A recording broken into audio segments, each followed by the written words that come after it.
sera plus fort que mon Dieu. C'est pour ça que je veux témoigner. Et j'ai crié, Dieu a écouté mes prières, mais j'ai pas attendu le miracle pour avancer, chanter sa gloire. Et la gloire de Dieu, je vais chanter, je vais chanter. Bonjour à tous et à toutes, bienvenue sur la chaîne de la vie en Christ. Cette chaîne aura pour vocation première de vous donner des conseils pour que vous soyez affermis dans la vie avec le Seigneur. Alors, le titre de cette vidéo, comment devenir chrétien? C'est un titre qui est fait à dessein.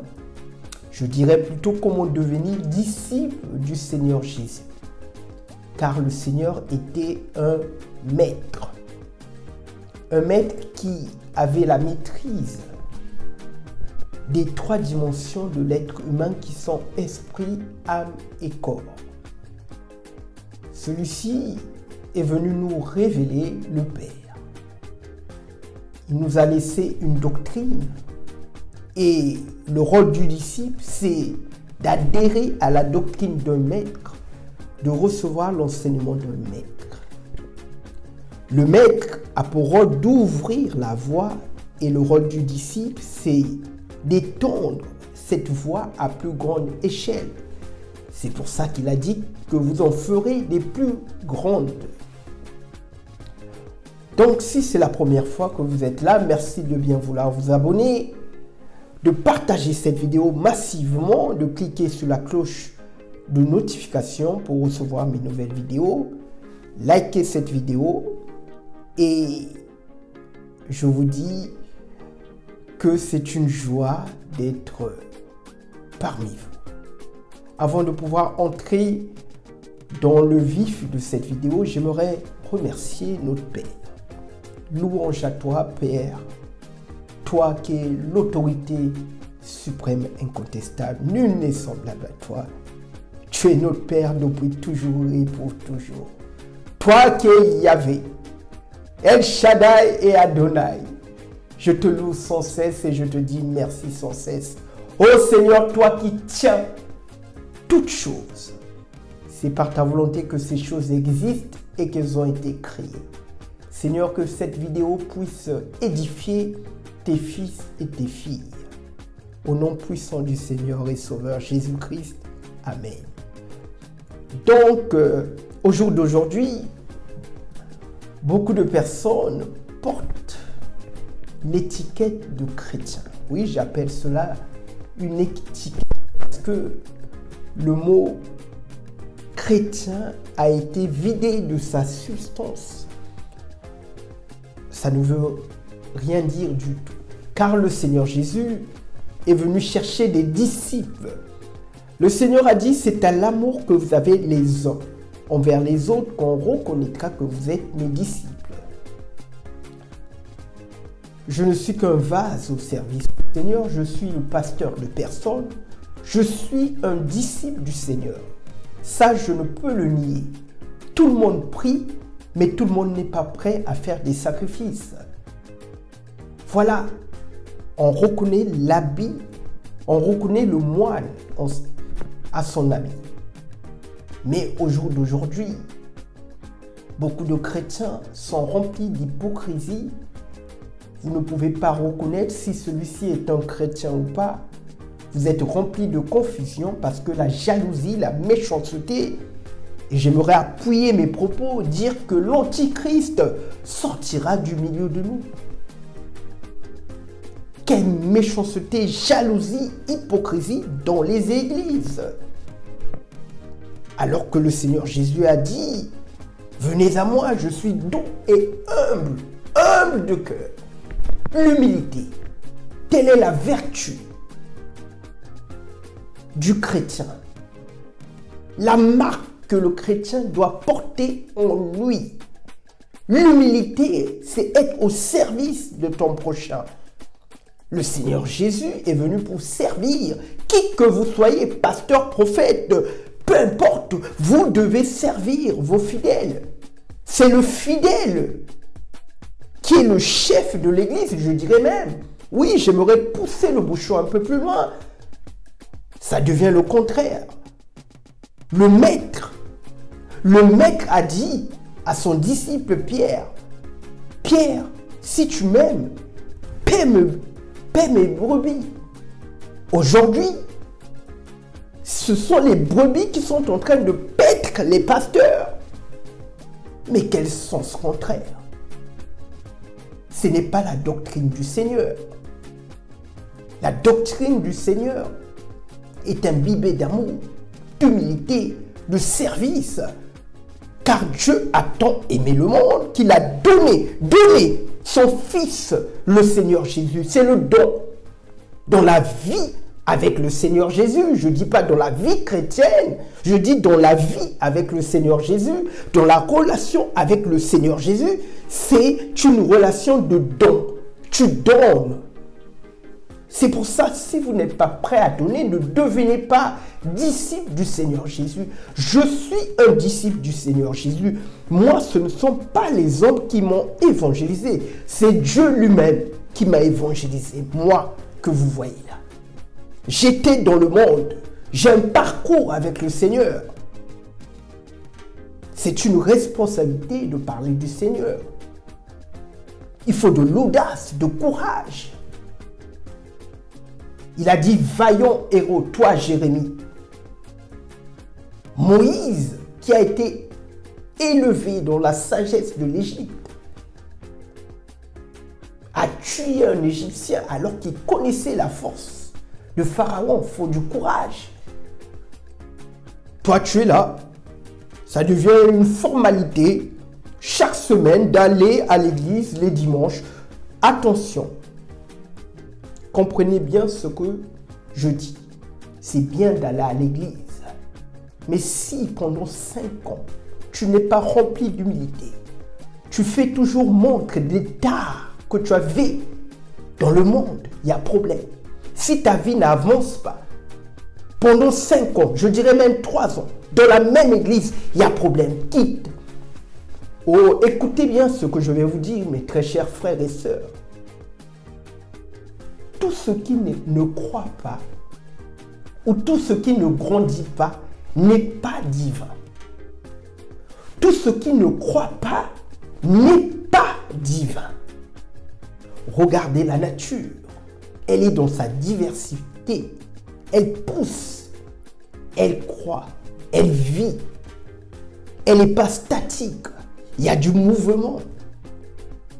Quand tu plantes une graine, elle est censée pousser. Quand tu vas dans une église, tu es censé déployer ton potentiel.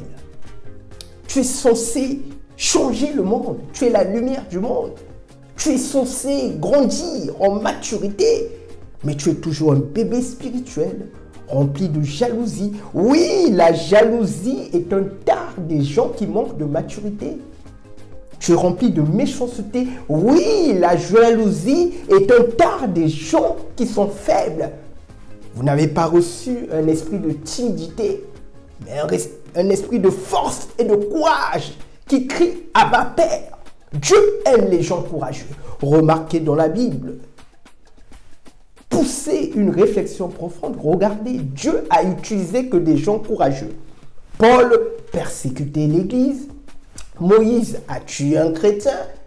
Il a dit à Jérémie, va détruire l'autel de Baal. N'est-ce pas toutes ces choses-là, vous ne remarquez pas? Il faut du courage pour le faire. Il faut du courage. Dieu aime des gens courageux. Il n'aime pas des gens timides.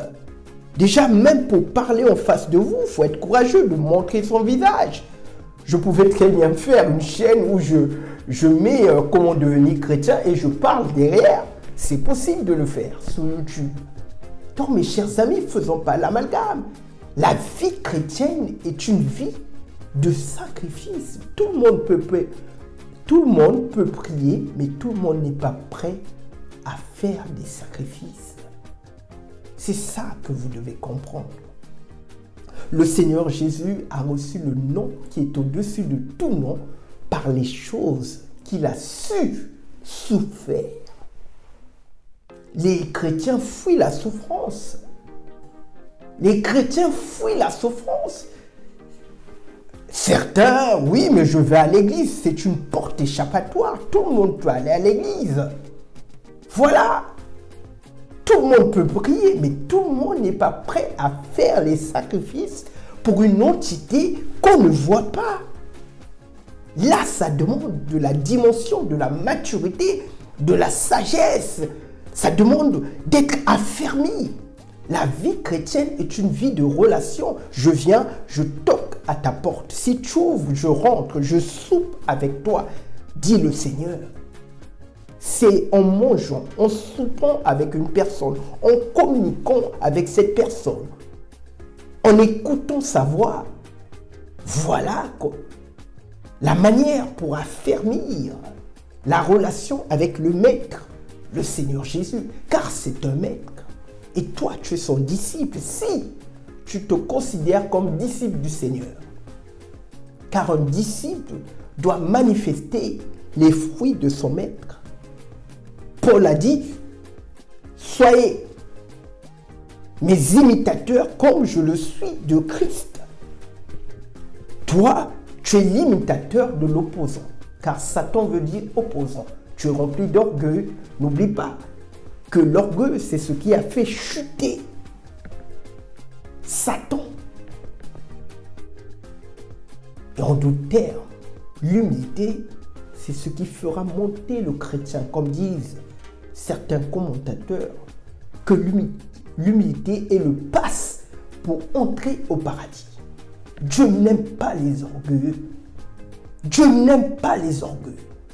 C'est, je dirais, c'est l'orgueil, c'est le seul péché capital que Dieu met en place les stratégies pour te faire tomber. L'orgueil, Dieu a horreur des orgueils. Dans l'église aujourd'hui, les gens sont remplis d'ego. Remplis d'ego. Attention, l'être humain juge souvent à l'apparence. Tu peux voir des gens en costume comme moi tout le temps, mais le gars est rempli d'ego, hein, rempli d'orgueil. Mais tu peux voir d'autres personnes en costume comme moi, remplis de beaucoup d'humilité. Le vêtement, c'est pas ce qui fait l'homme, c'est l'homme qui fait le vêtement. Faisons pas l'amalgame, mes chers amis. Je porte sur moi les marques de mon disciple-là. Je suis un disciple du Seigneur Jésus. Moi, c'est le Seigneur qui m'a appelé. J'ai un parcours avec lui. J'ai une relation avec lui. Je ne suis pas un chrétien. Je ne marche pas dans les codes des chrétiens qui ne manifestent aucun fruit du Seigneur. Ils ne sont pas remplis de douceur, l'humilité. Dès que tu essaies de remettre en cause leur argumentaire, ça y est, tu as des démons, il te faut une délivrance, qui que vous soyez. Vous êtes serviteur de votre prochain. Il y a un dicton qui dit « Tout le monde est ton maître ». Donc ça veut dire que tu as à apprendre de tout le monde, tout le monde. Au jour d'aujourd'hui, l'équation s'est inversée. Au lieu que le pasteur soit le serviteur des fidèles, le Seigneur Jésus a dit à Pierre, paie mes brebis. Pierre, tu m'aimes, paie mes brebis. Au jour d'aujourd'hui, ce sont les brebis qui sont en train de paître les pasteurs. Non, mais c'est de l'amalgame total. Mes chers amis, il faut changer. Un pasteur doit être au service des fidèles. Au service, au maximum, au service. Si tu n'es pas prêt à répondre aux appels 3 heures, 4 heures, ne sois pas pasteur. Un fidèle peut te contredire. Un fidèle peut te dire que le pasteur, tu as tort, ne le prends pas mal. Pourquoi tu le prends mal? Ne le prends pas mal, tu n'as pas la science infuse. Tu es un vase au service du Seigneur. Tu es là pour paître les brebis du Seigneur. Alors écoute tes fidèles. Tu es là pour montrer l'exemple. C'est pour ça que pour devenir pasteur, il faut que ce dernier, ce ministère noble de pasteur, prophète, apôtre, aujourd'hui, il y a des gens qui vident de substance ces ministères, alors que ce sont des ministères vraiment d'une noblesse, je ne pourrais qualifier. Les gens se lèvent sans aucun bagage. C'est ça, il faut quand même du bagage. L'apôtre Paul a dit, j'ai été enseigné au pied de Gamaliel. Gamaliel est un docteur de la loi qui siégeait au Sanhédrin. Et Paul était son disciple. Donc Paul avait un bagage. Donc tu ne viens pas parler du Seigneur comme ça. Tu n'as pas fait tes classes avec le Seigneur et tu veux parler du Seigneur. Moi, j'étais dans le monde. J'étais dans le monde et j'ai une marche avec le Seigneur. Je marche avec le Seigneur. Faisons pas l'amalgame. L'apparence est trompeuse, mes chers amis. Donc, la vie avec le Seigneur est une vie de relation. C'est une vie de discipline, car dans le mot disciple, il y a discipline. Vous devez être discipliné dans les 3 dimensions de l'être humain qui sont esprit, âme et corps. Si vous n'avez pas appris à maîtriser ces 3 dimensions, vous avez encore un parcours à faire. C'est beaucoup de discipline, de douleur. C'est pas n'importe qui est prêt à être disciple du Seigneur Jésus. Ça coûte, mes très chers frères et sœurs, ça coûte. C'est une vie de tous les jours. C'est pour ça que le Seigneur a dit, je suis le chemin, la vérité, la vie. Marcher avec le Seigneur est une vie. C'est un vêtement que vous portez à vie. C'est ça. Symbole de pureté. C'est pour ça qu'il y aura les noces de l'agneau. Il n'y aura pas d'intrus. Il n'y aura pas d'intrus. Car vous ne pouvez cacher, rien cacher au Seigneur. Donc si vous voulez marcher avec le Seigneur, ayez les 2 pieds dans le Seigneur et manifestez l'amour, la patience, la bienveillance, la douceur, la maîtrise de soi, tous les fruits de l'esprit. Et soyez au service de votre prochain. Ton prochain est ton maître. Et tu dois le service à tous les niveaux. Voilà ce que le disciple doit faire. Donc je terminerai par là. Je vous demande de liker cette vidéo, de la partager massivement, de la liker et de cliquer sur la cloche de notification pour recevoir mes nouvelles vidéos. Que le Seigneur puisse vous bénir. Pas plus fort que mon Dieu, c'est pour ça que je veux témoigner. Et j'ai crié, Dieu a écouté mes prières, mais j'ai pas attendu le miracle pour avancer, chanter sa gloire.